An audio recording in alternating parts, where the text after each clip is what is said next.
What happens when one of Britain's most beloved actors gets pushed too far by a host who refuses to listen? In just 36 seconds, a simple question about his latest film turns into the most shocking walkout in daytime television history. This is the story of how Lorraine Kelly turned what should have been a pleasant morning chat into a complete disaster. And by the end of this, you'll understand exactly why Bill Nighy had absolutely no choice but to leave that studio. So Bill Nighy walks onto the set that morning like he's done 1,000 times before, smiling, waving to the audience, looking sharp in his trademark suit. He's there to talk about his new independent film, a passion project that took him 5 years to get made, something he really cares about. Lorraine starts off normally enough. She's all smiles, welcoming him to the show, telling the audience how wonderful it is to have him there. The first few minutes go fine. They talk about the weather. They talk about his journey to the studio. Standard small talk. Then Lorraine brings up the film, and this is where everything starts to shift.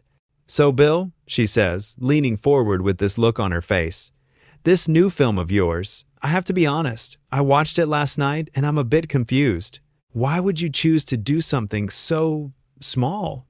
Bill keeps his smile, but you can see something flicker across his face. "Well, it's a story I've wanted to tell for a very long time. It's about—" "But you're Bill Nighy," Lorraine interrupts. "You could be doing big Hollywood films, Marvel movies, things people actually want to see. Instead, you're doing this tiny little drama that nobody's heard of." The audience goes quiet. Bill shifts in his seat. "I think there's real value in telling intimate stories," he says carefully. "Not everything needs to be a blockbuster." "But don't you think you're wasting your talent?" Lorraine presses. "I mean, let's be real here. This film is only getting released in about 20 theaters. 20! That's nothing!" Bill's smile is getting tighter now. The size of the release doesn't determine the quality of the work. "Maybe not," Lorraine says, "but it does determine whether anyone will actually see it. And isn't that the point? To be seen? Or are you just making films for yourself now?" There's an edge to her voice, almost mocking. The audience shifts uncomfortably. You can feel the temperature in the room changing. "I make films that matter to me," Bill says, and his voice is still polite, but there's steel underneath it now. "Films that say something worth saying." Right. Lorraine waves her hand dismissively.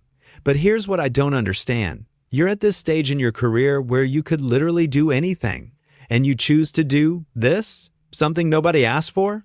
Bill takes a breath.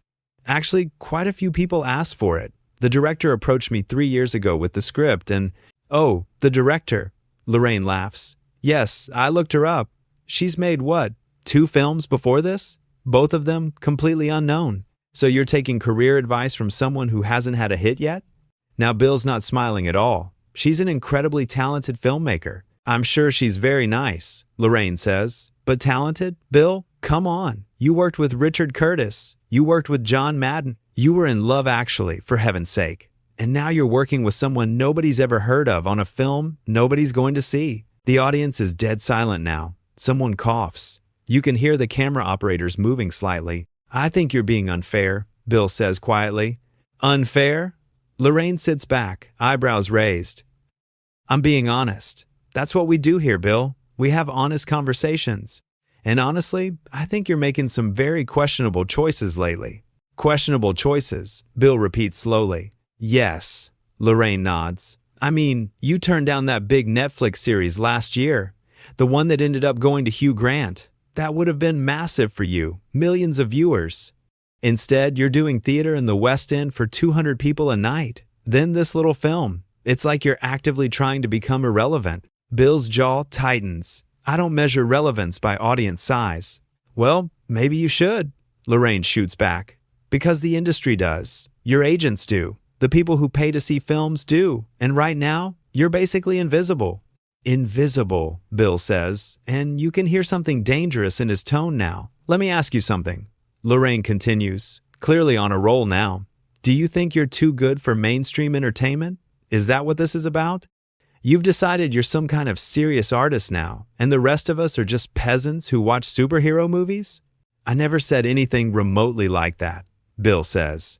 "You didn't have to say it," Lorraine replies. "It's obvious from your choices. You've become one of those actors who thinks commercial success is beneath them, who thinks if something's popular, it can't possibly be good." Bill leans forward now. "You're putting words in my mouth." "Am I?" Lorraine challenges. Because that's exactly what it looks like from here. You're making films for film festivals and critics instead of for actual audiences. Real people who work hard and just want to be entertained. There's nothing wrong with wanting to be entertained, Bill says, and there's nothing wrong with wanting to make something meaningful. But your definition of meaningful seems to be anything that makes no money and no one watches, Lorraine says. She's smiling, but it's not a nice smile. Help me understand that. Bill closes his eyes for a second, like he's counting to 10. This film is about a man dealing with grief after losing his wife. It's a very personal, very human story about love and loss and finding a way forward. That's meaningful to me. That's meaningful to the people who made it. And I believe it will be meaningful to the people who see it. All 12 of them, Lorraine mutters. What? Bill's head snaps up. I said, all 12 of them, Lorraine repeats louder. The 12 people who'll actually go see it in theaters before it disappears. The audience gasps, actually gasps out loud. Bill stares at her. That's incredibly disrespectful, not just to me, but to everyone who worked on this film. Oh, I'm being disrespectful? Lorraine laughs. Bill, I'm trying to have a real conversation with you. I'm trying to understand why someone with your talent and your opportunities is choosing to essentially hide from the public. I'm not hiding from anyone, Bill says, and his voice is rising now. I'm on your show right now, aren't I? I'm doing press. I'm putting myself out there for this film because I believe in it. But why? Lorraine demands. That's what I keep asking, and you keep dancing around.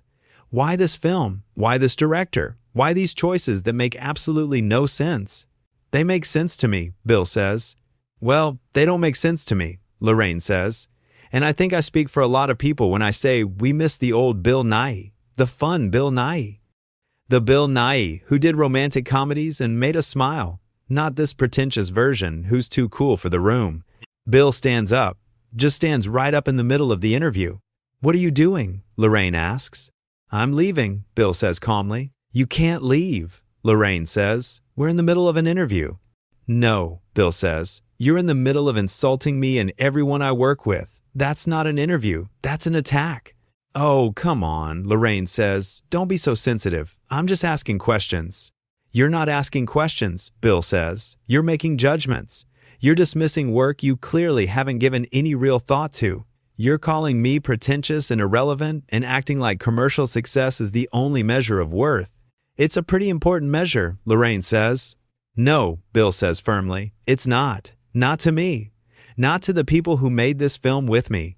And honestly, not to anyone who actually cares about storytelling rather than box office numbers. So you are saying you're better than everyone else, Lorraine says triumphantly. That's not what I said, Bill replies. But you know what? I don't need to defend myself to you. I don't need to explain my choices to someone who clearly has no interest in understanding them. I have every interest, Lorraine protests. No, you don't, Bill says. You invited me here to promote a film, and instead you've spent the entire time telling me it's worthless and I'm wasting my time. Why would I stay for that? Because it's good television, Lorraine says with a shrug. And that does it. That one line. You can see it on Bill's face, the moment where he just completely checks out. Good television, he repeats quietly. Right. Well, I hope your ratings are worth it. Bill, sit down, Lorraine says.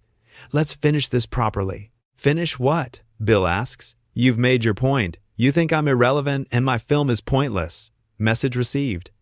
I'm not going to sit here while you continue to tear down something I care about just for your entertainment. Our entertainment, Lorraine corrects. The audience wants to see real conversations, real conflict. This isn't real conflict, Bill says. This is you being needlessly cruel because you think it makes good content, and I'm not interested in being part of it. He starts to walk off the set. Lorraine's face goes through about 5 different emotions. Surprise, anger, embarrassment, panic. Bill, don't be ridiculous, she calls after him. You're overreacting. He stops and turns back. Am I? Let me ask you something, Lorraine. When was the last time you created anything? When was the last time you put yourself out there with something you believed in, knowing it might fail? When was the last time you took a risk on something because it mattered to you, not because it was safe or popular or guaranteed to succeed? Lorraine opens her mouth, but nothing comes out. That's what I thought, Bill says. It's very easy to sit in that chair and criticize other people's choices. It's much harder to actually make those choices yourself. to put your heart into something and hope people connect with it. And you know what? Maybe this film won't be a huge success. Maybe only a few thousand people will see it, but those people will see something honest and real and made with care. And that's worth more to me than anything you've said here today. I was just doing my job, Lorraine says defensively. Your job is to interview people, Bill says. Not to belittle them, there's a difference. One requires curiosity and respect. The other just requires cruelty, and you chose cruelty. With that, he walks off. Just walks right off the set, past the cameras, past the stunned crew, and out the door. The audience sits in complete silence. Lorraine looks at the camera, trying to recover. Well, she says with a forced laugh, that was unexpected. But you can see it on her face. She knows she messed up. She knows she pushed too hard. She was so focused on creating a dramatic moment that she forgot she was talking to a real person. Someone who spent decades building a career, making choices, creating art. Someone who deserves basic respect. And instead of treating him with that respect, she mocked him. She dismissed his work. She called him pretentious and irrelevant. She suggested he was wasting his talent. All because he had the audacity to choose projects he cared about instead of chasing the biggest paycheck or the widest audience. The thing is, Bill Nighy didn't need to be on that show. He's Bill Nighy. He's been in dozens of beloved films. He's won awards. He's worked with the best directors in the business. He could probably never do another interview in his life and be perfectly fine. But he came on that show anyway. He showed up to talk about this small film, this passion project, because he wanted people to know about it. He wanted to share something he believed in. And Lorraine took that vulnerability, that willingness to promote something meaningful to him, and she used it to try to create drama. She attacked him for his choices. She questioned his judgment. She implied he was foolish for caring about anything other than commercial success. That's not journalism. That's not even entertainment. That's just mean. And Bill recognized that. He saw what was happening and he made a choice. He decided his dignity was worth more than finishing the interview. He decided the film and the people who made it with him deserved better than to be mocked on national television. So he left. He walked away from a host who couldn't show basic professional courtesy, who couldn't conduct an interview without turning it into an attack, who valued viral moments over actual conversation. Look at what Lorraine said during that interview. Really look at it. She called his film small. She said nobody asked for it. She mocked the director. She said he was becoming irrelevant. She suggested he was too good for mainstream entertainment in a way that was clearly meant as an insult. She dismissed the entire project as something that would only be seen by 12 people. Every single one of those comments was designed to diminish, to make Bill feel small, to suggest his choices were wrong and foolish. And for what? What was the point? To get a reaction? To create a clip that would go viral? To boost ratings? Because it certainly wasn't to have a meaningful conversation about the film. It wasn't to understand why an accomplished actor would choose to do a smaller, more personal project. It wasn't to explore the difference between commercial and artistic success. It wasn't to discuss the value of independent film. Lorraine had an opportunity to talk to Bill Nighy about something he clearly cared deeply about. She could have asked about the story, about the character, about what drew him to the project, about working with a new director, about the experience of making something intimate and personal. Instead, she spent the entire time questioning his judgment and mocking his choices. Think about it from Bill's perspective. You show up to promote something you spent months working on, something that means a lot to you, and the person interviewing you spends the whole time telling you it's worthless, that you're wasting your time, that you're making bad decisions, that you're becoming irrelevant. How long would you sit there and take that? How many insults would you endure before you said enough? Bill gave her chances, multiple chances. He tried to explain his perspective. He tried to redirect the conversation. He tried to maintain his composure and his professionalism. But Lorraine just kept pushing, kept insulting, kept dismissing. She was relentless in her criticism. And finally, Bill reached his limit. He didn't yell. He didn't curse. He didn't throw anything or make a scene. He simply stood up, explained calmly why he was leaving, and walked away with his dignity intact. That takes strength, real strength, to recognize when a situation has become toxic and to remove yourself from it. To not engage with someone who's clearly not interested in a real conversation, to protect yourself and your work from someone who just wants to tear it down. And you know what? Bill was absolutely right to leave, because what Lorraine was doing wasn't acceptable. It wasn't good television. It wasn't an honest conversation. It was bullying, pure and simple. She used her position as the host, the person with the power in that dynamic, to attack someone who came on her show in good faith, someone who trusted her to treat him fairly, someone who expected basic professional respect. And she violated that trust completely. Listen to what she said when he started to leave. "You can't leave. We're in the middle of an interview." As if he was obligated to stay there and continue to be insulted, as if walking away from disrespect was somehow unprofessional. And then when he called her out on it, when he pointed out that she was attacking him rather than interviewing him, she said, "It's good television." Good television. That's what mattered to her. Not truth, not respect, not meaningful conversation, just creating a dramatic moment that people would talk about. Well, people are talking about it, but not in the way she probably hoped. Because what people saw was a respected actor being mistreated by a host who thought cruelty was entertainment. What people saw was someone standing up for himself and his work against someone who was trying to diminish both. Think about Bill's final words to Lorraine when he asked her when was the last time she created anything? When was the last time she took a risk on something she believed in? When was the last time she put her heart into something that might fail? Those questions cut right to the heart of it. It's easy to criticize. It's easy to sit back and judge other people's choices. It's easy to say something isn't good enough, or isn't commercial enough, or isn't mainstream enough. It's much harder to actually create something, to make choices knowing you might be criticized, to follow your instincts even when they lead you away from the safe path, to care about something enough to defend it. Bill has done that throughout his career. He's made big films and small films, commercial projects and artistic ones. He's worked with first-time directors and legendary ones. He's taken risks. He's followed his instincts. He's built a body of work that's diverse and interesting and uniquely his own. And Lorraine tried to make him feel bad about that, tried to shame him for not chasing the biggest paycheck or the widest audience every single time, tried to suggest that caring about the work itself, about the story being told, was somehow foolish or pretentious. But it's not foolish, and it's not pretentious. It's actually the most honest thing an artist can do. To make choices based on what matters to them rather than what will make the most money or get the most attention. Not every film needs to be a blockbuster. Not every project needs to reach millions of people. Sometimes the most important work is the quietest, the most personal, the most intimate. And actors like Bill Nighy understand that. They understand that success isn't just measured in ticket sales and box office numbers. It's measured in whether the work is honest, whether it says something worth saying, whether it connects with people on a real level, even if those people number in the thousands rather than millions. Lorraine didn't understand that. Or maybe she did understand it and just didn't care. Either way, she treated Bill's choices with contempt. She mocked his priorities. She suggested he was wasting his talent by caring about anything other than commercial success. And when he'd finally had enough of being insulted and walked away, she acted like he was the one being unprofessional, like he was overreacting. Like, he should have just sat there and taken it. But why should he have? What obligation did he have to stay in a situation where he was being actively disrespected? Where his work was being belittled? Where the person interviewing him had made it clear she had no interest in understanding his perspective? None. He had no obligation to stay.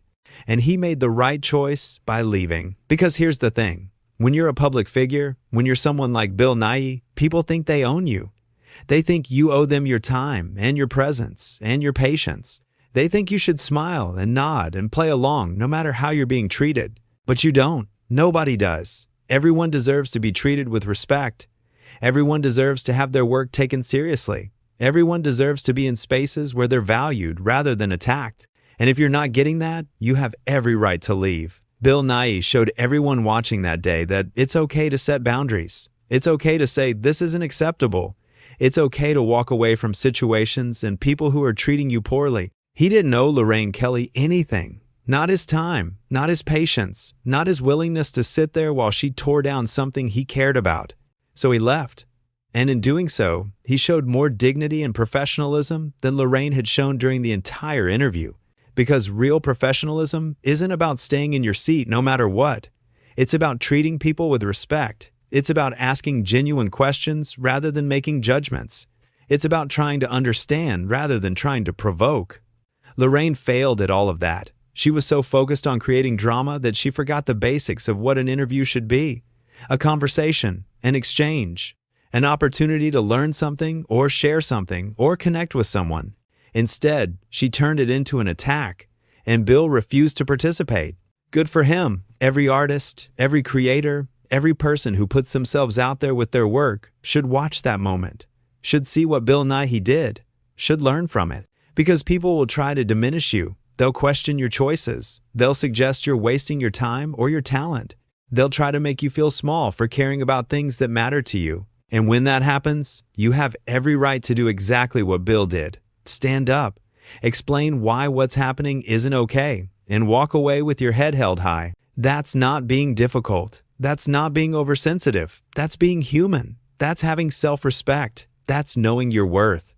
Bill Nighy knows his worth. He spent decades proving it through his work, through the choices he's made, through the performances he's given, through the stories he's helped tell. He doesn't need to justify himself to anyone, least of all to a talk show host who thinks commercial success is the only kind that matters. So when Lorraine Kelly tried to make him feel bad about choosing a meaningful project over a profitable one, he didn't accept that framework. He didn't buy into the idea that bigger is always better, that popular is always more valuable, that caring about the work itself is somehow naive or foolish. He stood by his choices. He defended his film and the people who made it. And when it became clear that Lorraine had no interest in a real conversation, he left. That's what integrity looks like. That's what standing up for yourself and your work looks like. And Lorraine Kelly should be embarrassed. She had one of Britain's most beloved actors on her show. She had an opportunity to have a real conversation about art and commerce and the choices actors make throughout their careers.